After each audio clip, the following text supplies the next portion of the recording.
God Save the Wine, siamo allo sguardo del vino, siamo a capire quanto è importante lo sguardo e ci fa molto piacere avere qua i viticoltori Ponte, perché non solo per i colori dei propri vini, anche perché c'è questa nuova immagine, si parla di sguardo e quindi l'etichetta che deve essere, che deve colpire un po' l'immaginazione. Alberto, raccontaci cosa c'è dietro questo restyling, questa novità. Allora, diciamo, noi è stato presentato a Vinitaly la nuova linea Campedei, che sicuramente con la nuova immagine anche per noi è molto importante, perché prima era un'immagine un po' più vecchia. Abbiamo scelto 3 vini per questa linea. Vi presentiamo un Prosecco, un Treviso DOC millesimato, un Manzoni che viene dall'incrocio di Luigi Manzoni e un Raboso che è un rosso veneto tipico nostro. Questi sono i 3 vitigni della linea. La linea si chiuderà con questi 3 vitigni. Quindi allora, facciamo un giochino di dare un colore a ogni vino, serviamo il prosecco e vediamo. Sicuramente il vino nostro principale.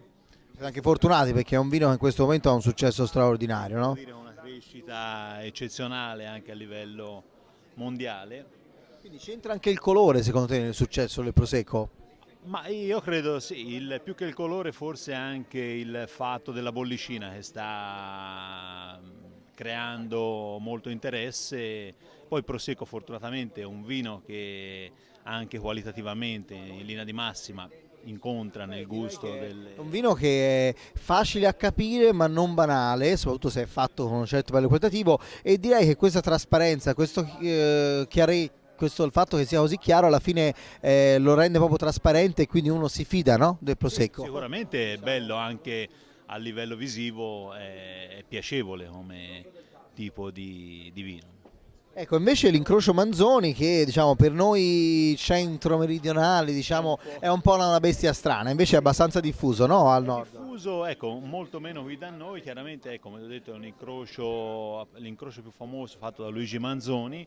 Che produceva un viticoltore, anzi uno sperimentatore che faceva. Sperimentatore più che viticoltore, che ha fatto questo incrocio e effettivamente sta andando molto molto bene a livello sia nazionale. E forse qui da noi in Toscana è meno conosciuto, magari dire Manzoni qui da noi uno pensa a Promessi Sposi, a sciacquare panni in Arno, siamo qua dietro.